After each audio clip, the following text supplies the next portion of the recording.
ठेवी सुता मनी संचार, भाव भक्तीचो निर्धार,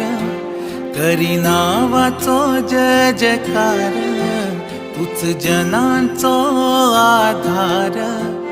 आदिशक्ती नमन तुका, नमन तुका पायक देवा, नमन तुका सत्पुरुषा, नमन तुका रामनाथा, शांता दुर्गे